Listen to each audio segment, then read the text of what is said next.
শেষ দিনে মহতি জলসার মহতরম সভাপতি, আজকের প্রধান অতিথি, এদেশের কোটি কোটি মানুষের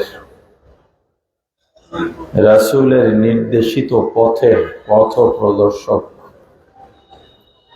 আধ্যাত্মিক, রাজনৈতিক, চারিত্রিক রাহবার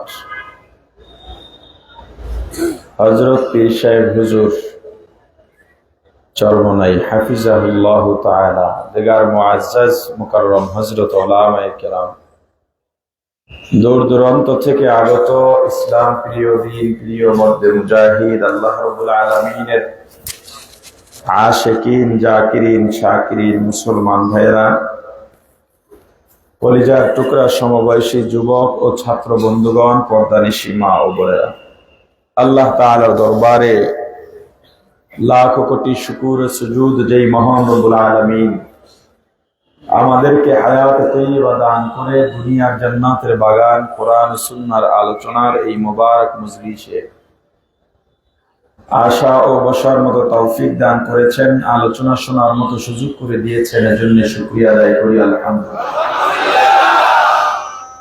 আমি এত বেশি পরিমাণে অসুস্থ, তাতে এই মাহফিলে আসার কথা না। এর থেকে অর্ধেক অসুস্থ থাকলেও আমি মাহফিলে যাই না, কিন্তু আজকে এত দূর পার হয়ে তবু কেন আসছি জানেন? আমি মনে করি এই যে ময়দানে আপনারা আছেন, আপনারা এক একটা স্বর্ণের টুকরা, হীরার টুকরা। প্রত্যেকটা মানুষ আল্লাহর কাছে মকবুল বান্দা। এই আপনাদের দোয়া নিতে আসছি, মুরব্বীদের নির্দেশ পালন করতে আসছি। যদি একটু ইবরত হাসিল হয়, হয়তো পরকালীন জিন্দেগি এটাই আমার নাজাতের ওসিলা হবে। আমি অল্প কিছু কথা বলবো, খুব সংক্ষেপ, এইভাবেই বলে শেষ করব। জোরেও কথা বলতে পারি না, গলা আটকে যায়। জ্বর, মাথা ব্যথা, বুকে ব্যথা, ঠান্ডা, গলা বসা। এরপরেও বলবো, দ্বীনের স্বার্থে বলবো। এই ফেনীর, এটা কলেজ মাঠ না স্কুল? স্কুল ও কলেজ মাঠ, পাইলট। এই ফেনীতে এক সময় আমরা দেখেছি মসজিদের চত্বরে সিনেমার শুটিং হয়েছে। আমরা ঢাকায় প্রতিবাদ করেছি। আমার সাধ্য, আপনার সাধ্য যতটুকু ততটুকু করতেই হবে, চুপ থাকার সুযোগ নাই। আমরা কি পেরেছি, আমাদের ফেসবুক আছে, আমরা ফেসবুকে লিখেছি। আমাদের বন্ধু বান্ধব আছে, আমরা একটা মানববন্ধন করেছি, অথবা কেউ কেউ স্মারকলিপি প্রদান করেছে। কিন্তু এখানে যখন রমজানে ইসলামী ছাত্র আন্দোলন ইফতারের আয়োজন করেছে, তাদেরকেও ইফতারের আগে মেরে রক্তাক্ত করে বিতাড়িত করা হয়েছে এই ফেনীতে এবং এই মাঠে।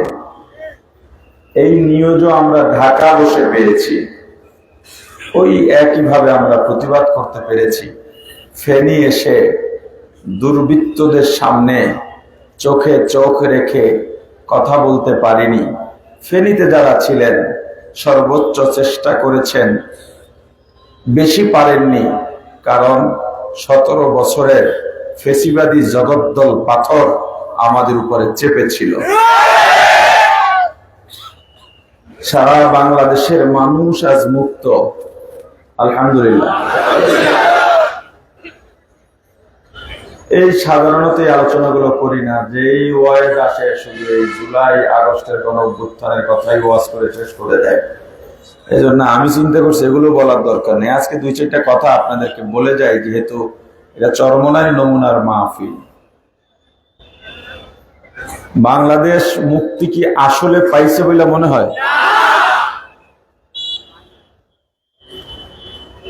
দুর্নীতি আগের মতোই আছে, দখলবাজি আগের মতোই আছে, চুরি ডাকাতি আগের মতোই আছে, সন্ত্রাসী চোখ রাঙানি আগের মতোই আছে, বাধাও আগের মতই আছে, শুধু চেহারা গুলো পাল্টে গেছে।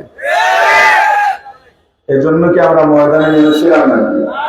আরে কথা বলেন। পীর সাহেব চরমনাই বা শায়েখের চরমনাই, এই যে দুজন ব্যক্তি, কি মনে করেন এদেরকে?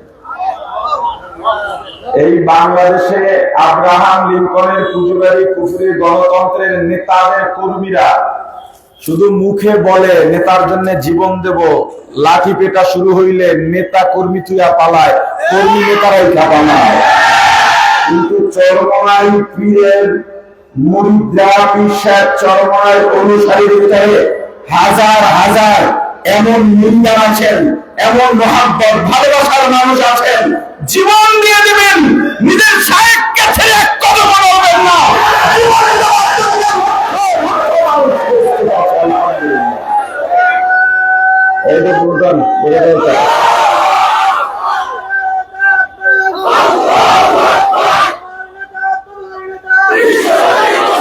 শক্ত করে দেন। এই মানুষ দুইটারে কি মনে করেন আপনারা? জুলাই আগস্টের গণ অভ্যুত্থানে এই বাংলাদেশের কথিত কোন রাজনৈতিক দল দলীয় সিদ্ধান্ত নিয়ে দলীয় ভাবে ময়দানে নামে না। কেউ পারলে বলেন যে ময়দানে নেমেছে, কিন্তু ইসলামী আন্দোলন নেমেছে। পীর সাহেব চরমনাই নিজে নেমেছেন, শায়েখে চরমনাই নিজে নেমেছেন। এই যে আমি নাখান্দা বান্দা দেখেন, বাংলাদেশের সবচেয়ে কঠিন স্পট ছিল যাত্রাবাড়িতে। এই যাত্রাবাড়ির বড় একটা অংশের নেতৃত্বে ছিলাম, ময়দানে ঘরে বসা হয়। যে গুলি আসছে আমার বুকে লাগেও আজকে আমাকে নিয়ে আপনারা বয়ান করতেন যে আমাদের মেজ বাবাই ছিলেন কিন্তু শহীদ হয়ে গেছে।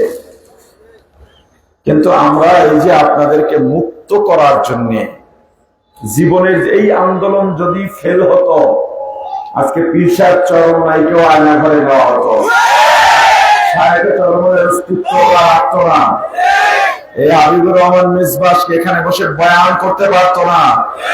এই যে জাতিকে মুক্ত করার জন্য তারা ময়দানে নেমে গেলেন। মুক্ত কি আসলে হয়েছে? দোষ কাদের দেবেন?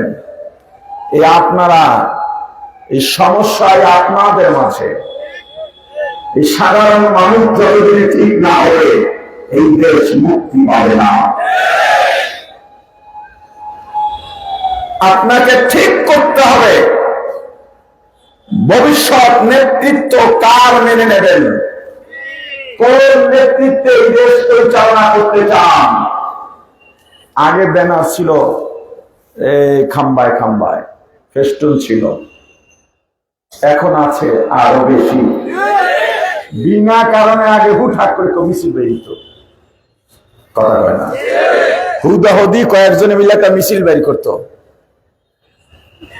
এখন তারা বের করে না, কিন্তু মিছিল ঠিকই আছে।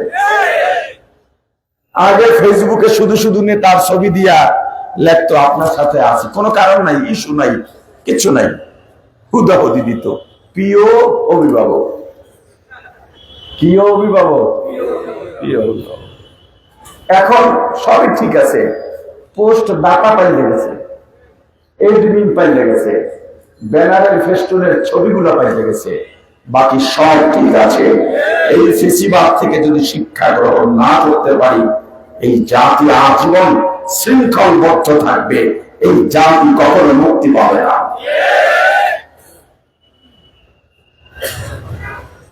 কি শিক্ষা নিয়েছি আমরা, কি শিক্ষা পেয়েছি আমরা? পৃথিবীর ইতিহাসে এমন ইতিহাস নাই যা বাংলাদেশে ঘটেছে।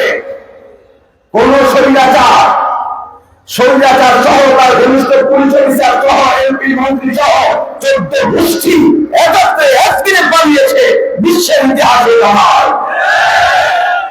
বিশ্বের ইতিহাসে আরো একটা জিনিস নাই, সেটাও বাংলাদেশে হবে। একটা ইতিহাস ছিল না, সেটা বাংলাদেশে হয়েছে। আরো একটা ইতিহাস হয়তো ভাববে, যেটা পৃথিবীতে নাই, সেটা হলো পৃথিবীতে কোন ফেসিবাদ, কোন স্বৈরাচার পতনের পরে আর ক্ষমতায় আসতে পারে নাই। বাংলাদেশে হয়তো এই ইতিহাস পুনরচিত হবে, এই ইতিহাস বাংলাদেশে আসবে, ওই ফেসিবাদ হয়তো আবার ক্ষমতায় আসবে, মাত্র ফেসিবাদের ব্যর্থতা হবে। এর সব সতর্ক অবস্থান আপনারা যদি তৈরি করতে না পারেন, দায়ভার সব আপনার হবে, সিদ্ধান্ত আপনি নেবেন। আমার কথা বলি, ইসলামী আন্দোলনের সাংগঠনিক কাজে আগের মতো সময় দিতে পারি না। ব্যবসায়িক ব্যস্ততা, প্রাতিষ্ঠানিক ব্যস্ততা, কিন্তু পিসার চরমনের হাতের জিহাদের বায়াত কিন্তু ভাঙি নাই। ওই জিহাদি বায়াত এখনো আছে। যখনই ডাক দেবেন সব কিছু ফেলে আপনার সামনে আমি থাকতে চাই। আপনাকে আজ শপথ নিতে হবে। আল্লাহ বলেছেন, রাসূল যারা জান্নাত পাইতে চায় আপনি তাদেরকে জানিয়ে দেন, আমি আল্লাহর ভালোবাসা ছাড়া জান্নাত পাওয়া যাবে না। কেন? জান্নাত বানাইছেন কে? জোরে বলেন। কাদের জন্য? আমাদের জন্য। কাদের জন্য? এই আল্লাহর জান্নাতের মালিকানা যদি আপনি আমি চাই, যত মানুষ পৃথিবীতে ছিল, বর্তমানে আছে, ভবিষ্যতে আসবে, এই সব মানুষের জন্য আল্লাহ জান্নাতে বাড়ি বানিয়েছেন। মুসলিম ও মুসলিম নেই, সবার জন্য। আবু জাহেলের জন্যও আল্লাহ জান্নাত বানিয়েছেন, আবু লাহাবের জন্যও আল্লাহ জান্নাত বানিয়েছেন, উতবা সাহেবা, ফিরাউন, নমরুদ, হামান, নাস্তিক, মুরতাদ, সবার জন্য জান্নাত বানিয়েছেন। কিন্তু সবাই জান্নাত পাবে না। কেন? আল্লাহর ভালোবাসার শর্ত পূরণ করতে পারে নাই বলে। যারা জান্নাত পাবে না, এই আপনার মতো যারা আল্লাহকে পাওয়ার জন্য দিন রাত পরিশ্রম করেন, সব ফেলে এখানে বসে আছেন, এই আপনাদেরকে ওই জান্নাতগুলো বোনাস হিসেবে দিয়ে দেবে। জান্নাত আসলে কি? জান্নাত শান্তির বালাখানা। পৃথিবীর যত সুখ শান্তি আছে সব এক জায়গায় করলেও জান্নাতের এক জায়গা শান্তির সমান হবে না।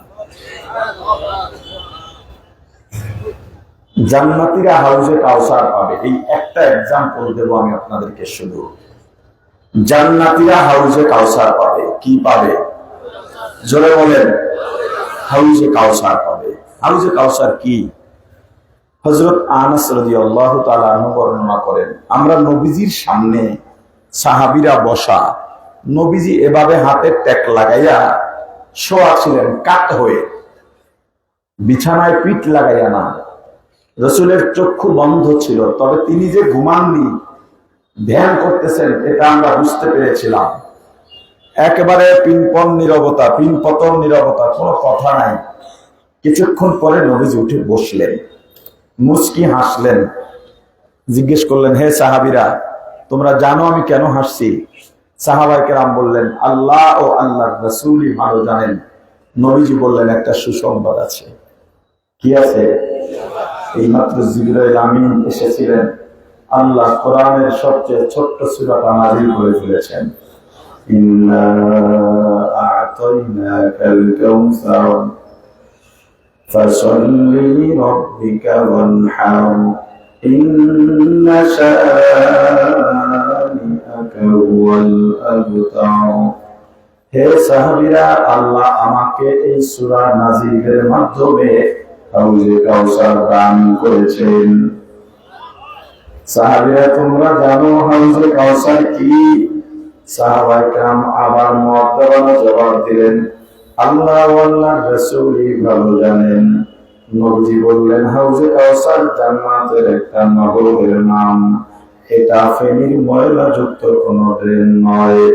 হাউজে কাউসারের তলদেশ থেকে দুই ধার হীরা জহরত মণি মুক্তার পাথর দিয়ে বাধাই করা থাকবে। এই নহরের মধ্যে যে পানীয় বা শরবত থাকবে, দুধের চাইতেও সাদা, মধুর চাইতেও মজাদার মিষ্টি। একটা ধুলা বালু কোনো এর মধ্যে থাকবে না। একবার যে পান করবে, কিয়ামত পর্যন্ত আর পানি, জীবনেও আর পানির পিপাসা লাগবে না। হাউজে কাউসার লাগবে আসলে কোথায়? যখন হাসরের ময়দান কায়েম হয়ে যাবে, এই দুনিয়ার দাপটশালীরা ভালো করে শোনো, যখন ফুৎকার হয়ে যাবে, হাসরের ময়দান হবে। গত কয়েকদিন আগে কোন দেশটা স্বাধীন হয়েছে কইতে বলেন? সিরিয়া, শাম। আল্লাহ রাসূল এই জায়গাকে নির্দেশ করেছেন, হাসরের ময়দানটা এখানে হবে। যার যার আমল অনুযায়ী হাসরের ময়দানে দৌড়াবে। কেউ সাওয়ারিতে চড়ে মুহূর্তের মধ্যে হাসরের ময়দানে পৌঁছে যাবে, কেউ হেঁটে হেঁটে যাবে, কেউ হামাগুড়ি খেয়ে যাবে, আর কেউ কেউ পা উপরে থাকবে। এই চেহারা থাকবে মাটির উপরে, চেহারা এমনি ঘুরাইয়া ঘুরাইয়া আস্তে আস্তে আল্লাহ বধির করে দেবেন, কানা করে দেবেন, গ্রাম শক্তি বন্ধ করে দেবেন, থেতলাইয়া থেতলাইয়া হাসরের ময়দানে গিয়ে উপস্থিত হবে। হাসরের ময়দান, বিজ্ঞানীরা বলে আজকে সূর্যটা জমিন থেকে 9 কোটি 30 লক্ষ মাইল দূরে, কিয়ামতের ময়দানে 9 কোটি 30 লক্ষ মাইল দূরে থাকবে না, প্রত্যেকটা মানুষের 1 মাইল উপরে চলে আসবে। সূর্যের মধ্যে 9টা মতান্তরে 12টা মতান্তরে 13টা মুখ আছে, একটা মাত্র মুখ খোলা, 12টা মুখ বন্ধ। ওই একটা মুখ দিয়া যে আগুন বের হয়, এটা দুনিয়ার দিকে আসে না, উপরের দিকে যায়। দৈনিক 70,000 রহমতের ফেরেশতারা ওই একটা মুখের উপরে পানি ঢালতেছে। এরপরে চৈত্র মাসের রৌদ্র, ভাদ্র মাসের রৌদ্রের তাপ সহ্য করতে পারি না। কিয়ামতের ময়দানে 9 কোটি 30 লক্ষ মাইল দূরে নয়, প্রত্যেক মানুষের 1 মাইল উপরে সূর্য চলে আসবে। 12টা মুখ বন্ধ নয়, সব মুখগুলো খোলা থাকবে। একজন ফেরেশতাও মনের ভুলে 1 ফোঁটা পানিও ছাড়বে না, বরং আল্লাহ গোসা করে বলে দেবেন, এ সূর্য তোর মধ্যে যত তাপ আছে সব তাপগুলো ছেড়ে দে, এত উত্তপ্ত গরম। ওই গরমে মানুষগুলো ঘামতে থাকবে, এত পেরেশান এত পেরেশান, খাতনাহীন উঠবে। আম্মা জান আয়েশা সিদ্দিকা বলেন, আমি হুজুরকে জিজ্ঞেস করলাম, হুজুর সবাই যদি উলঙ্গ উঠে রক্ষার ব্যাপার, আমার রাসূল বলেন, ও আয়েশা, হাসরের ময়দান এমন কঠিন হবে, কেউ কারো খবর রাখবে না, নিজেকে নিয়ে এত ব্যস্ত থাকবে, ডানে বামে কে কি অবস্থায় আছে খবর নেওয়ার সময়ও পাবে না। ঘামতে থাকবে ঘামতে থাকবে, যার যারা আমল অনুযায়ী কারো কারো পায়ের গোড়ালি পর্যন্ত ঘামে ডুবন্ত থাকবে, কারো কারো হাঁটু পরিমাণ ঘামে ডুবন্ত থাকবে, কারো কারো কোমর পর্যন্ত ঘামের দরিয়ায় ডুবন্ত থাকবে, কারো কারো গলা পর্যন্ত, আর কেউ কেউ ঘামের মধ্যে হাবুডুবু খাবে। এভাবে 40 বছর মতান্তরে 40,000 বছর পর্যন্ত বিচারের অপেক্ষা করবে। বিচার হবে না, সবাই অপেক্ষায় করবে, হাউকাশ করবে, ডাকাডাকি করবে, চিল্লা পাল্লা করবে। বিচারটা কেন হইয়া যায় না, বিচারটা কেন হইয়া যায় না? কারণ ওরা মনে করবে এই বিচারের ময়দান বুঝি অনেক কঠিন, বিচারটা হইয়া গেলেই বুঝি আমরা মাপ পাইয়া যাব। ব্যাপারটা এমন নয়। সব মানুষগুলো পেরেশান হয়ে যাবে, সন্তান মা বাবাকে পরিচয় দেবে না। ইয়াউমা ইয়াফিরুল মারউ মিন আখিহি ওয়া উম্মিহি ওয়া আবিহি ওয়া সাহিবাতিহি ওয়া বানিহি। সন্তান মা বাবাকে দেখবে, রূপ পালাবে, মা বাবা সন্তানকে দেখবে, রূপ পালাবে। ভাই ভাইকে ভাই, বোনকে বোন, ভাইকে বন্ধু, বন্ধুকে স্বামী, স্ত্রীকে স্ত্রী স্বামীকে দেখলেই পালাবে। যদি স্বামী স্ত্রীর সঙ্গে দেখা হইয়া যায়, যে বিবির নিয়ে সারাটা জীবন একই বিছানায় কাটাইয়া দিলাম, ওই বিবি বলবে আমার কোনো বিয়ে হয় নাই, মা বলবে আমার কোনো সন্তান স্বামী ছিল না। ওই হাসরের ময়দানে ঘুরবে, নবীদের কাছে যাবে, নবীরাও শুধু ব্যস্ত আর ব্যস্ত। শুধুমাত্র রহমাতুল আলামিন সাইয়্যিদুল মুরসালিন ইমামুল মুরসালিন খাতামুন নবিয়্যিন শাফিউল মুজনিবিন উম্মতের কান্দারিন ওয়া তার মুক্তির দূত সাইয়্যিদুনা মুহাম্মাদুর রাসূলুল্লাহ সাল্লাল্লাহু আলাইহি ওয়াসাল্লাম সিজদায় পড়ে উম্মতি উম্মতি বলে কাঁদবে। 40,000 বছর পর্যন্ত হাসরবাসীরা ঘামের মধ্যে এভাবে হামাগুড়ি খাবে ডুবন্ত অবস্থায়, একবার এদিকে একবার ওদিকে। 40,000 বছর পর একদল ফেরেশতা আসবেন আমার রাসূলের কাছে, হুজুর আপনার মাথা উঠান, আপনি কি চান আল্লাহ জানতে চাইছেন। আল্লাহ মাথা উঠে বলবেন, আল্লাহ আপনি প্রতিশ্রুতি দিয়েছিলেন আমার সুপারিশ আপনি মানবেন। আল্লাহ বলবেন, হাবিব আমার আপনার সুপারিশ আজকে মানা হবে, আপনি কি চান বলেন।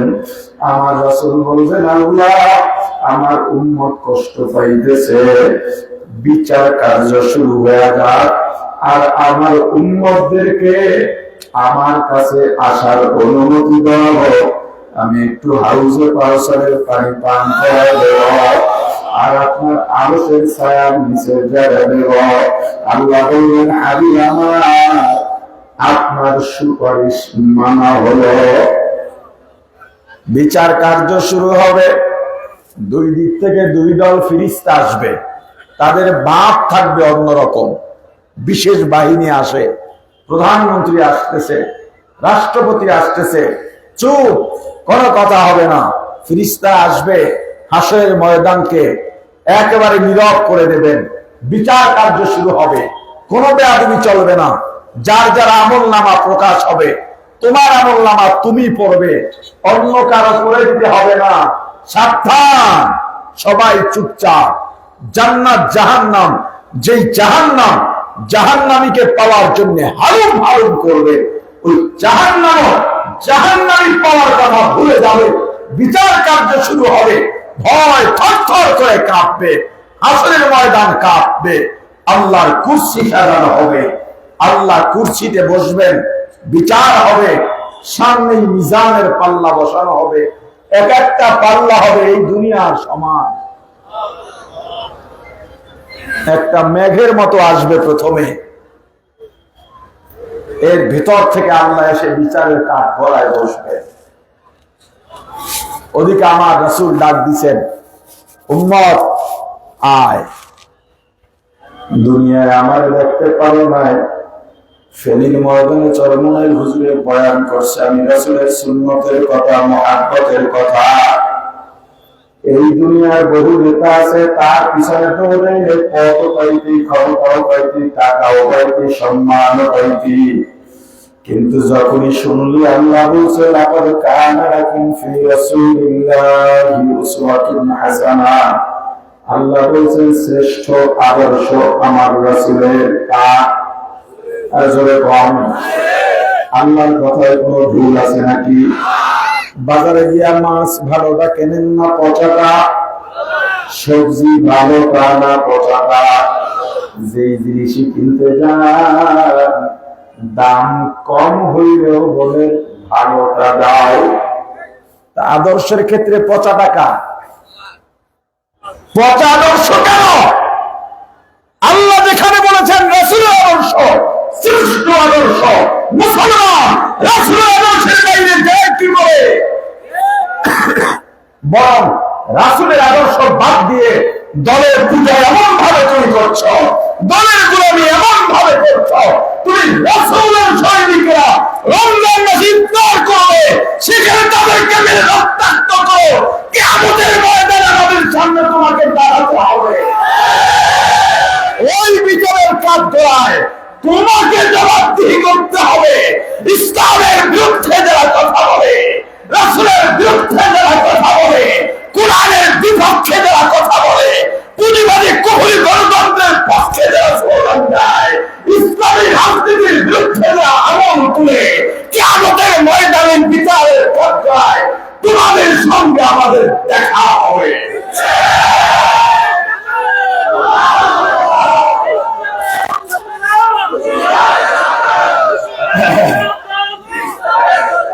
প্রস্তুত থাকো। রাসূলের বিরুদ্ধে অবমাননা। আপনাকে বললাম ভাই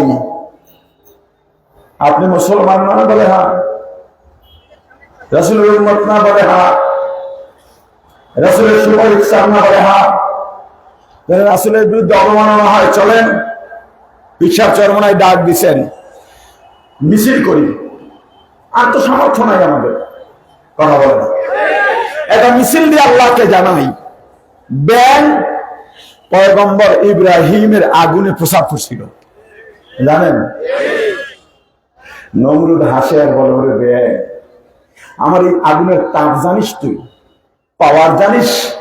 উপর থেকে পাখি উড়ে যায়, পাখা পুড়ে নিচে পড়ে যায়, আর তুই প্রসাব করতেছিস। ব্যাং বলে, আমি জানি আমার প্রসাবে আগুন নেভবে না, কিন্তু আল্লাহ দেখুক আমি কার পক্ষে আছি। হাত পাখার সৈনিকেরা ভালো করে জানে, তোমরা যারা তাদেরকে মূর্খ বলে, বোকা বলো, তারা বোকা নয়, বোকা তুমি। তারা ভালো করে জানে হাত পাখার ভোট দিলে সরকার হবে না, কিন্তু তারা ভোট কেন্দ্রের গোপন কক্ষে গিয়া আল্লাহকে হাজির নাজির জেনে হাত পাখায় ছিঁড়ে বলে, আল্লাহ আমি দ্বীনের জন্য যতটুকু চেষ্টা করেছি আমি জানি হয়তো আমি পাস করবো না, কিন্তু আপনি দেখেন আমি কার পক্ষে আছি।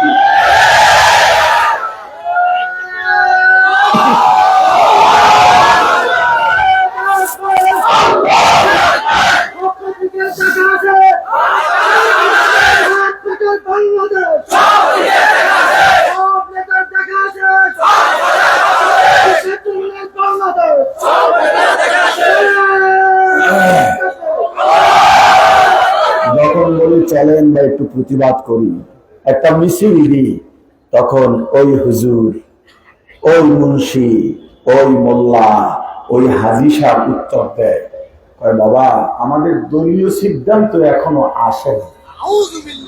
রাসূল কি কোনো দলের না মুসলমানের?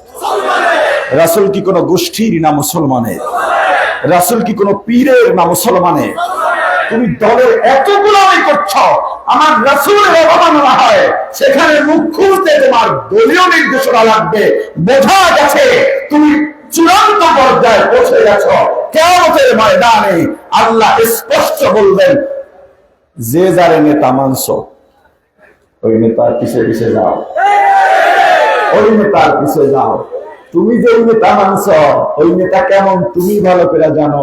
মামলা বাণিজ্য করে কয় কোটি খাইছে তুমি ভালো করে জানো। বেশিরভাগের টাকাওয়ালার কেমনে রোডে কয়েক টাকা খাইয়া রোডে উঠেছে ভালো করে জানো। তোমার নেতা কয় নাম্বার জান্নাতে যাইবে এটাও তুমি জানো। তোমার নেতার সাথে তোমাকে যেতে হবে। তুমি রাসূলের আদর্শ মানবা। আল্লাহ বলেছেন শ্রেষ্ঠ আদর্শ রাসূলের। আল্লাহ বলছেন শ্রেষ্ঠ আদর্শ রাসূলের, শ্রেষ্ঠ আদর্শ রাসূলের। তুমি মুসলমান কার মায়ায় করে? আজকে আমি জিয়াউর রহমানের গালি দিলে আমাকে লাইথে নামাই দিবে স্টেজ থেকে। এমন পাগল এই ফেনীতে আছে না নাই? মুজিবের বিরুদ্ধে বললে, হাসিনার বিরুদ্ধে বললে, খালেদার বিরুদ্ধে বললে কথা বলতে দেয় না। কয়দিন আগে দেখছি এক জামাতের বক্তা বলছে, তার দলের পক্ষে সে বলবেই যে সব আকাম করে বিএনপি, দোষ দেয় জামাতের পাশে, জামাতের বিএনপি নেতা এমনি দিছে, এমনি ওদিক দিয়ে মাইরে টেটে বেড়ে শেষ। আপনার দলের বিরুদ্ধে বললে আপনি সইতে পারেন না, সেই আপনি আমার রাসূলের বিরুদ্ধে বলবেন আমরা সহ্য করবো, আগুন চলবো, হতে পারে না। রাসূল প্রেমিকরা এক ফোঁটা রক্ত থাকা পর্যন্ত, জীবন থাকা পর্যন্ত রাসূলের অবমাননা সইবে না। রক্ত দেবে, জীবন দেবে, জিহাদের ময়দানে শাহাদাত বরণ করবে। থাকবে না।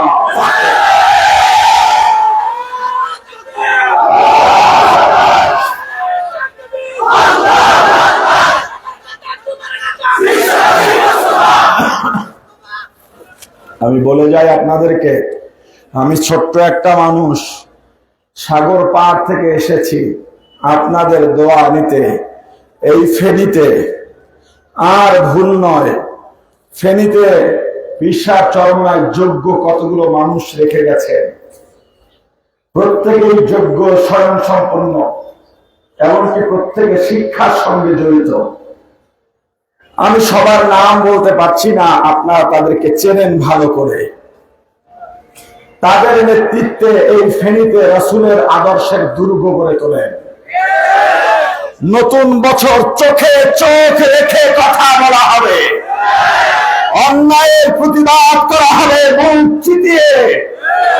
যারা আমাদের বিনয় দুর্বলতাকে, বিনয় ভদ্রতাকে দুর্বলতা ভেবেছে, আমাদের প্রাপ্যাধিকার আদায়ের জন্য শক্ত পায়ে দাঁড়িয়ে তাদেরকে বুঝিয়ে দিতে হবে।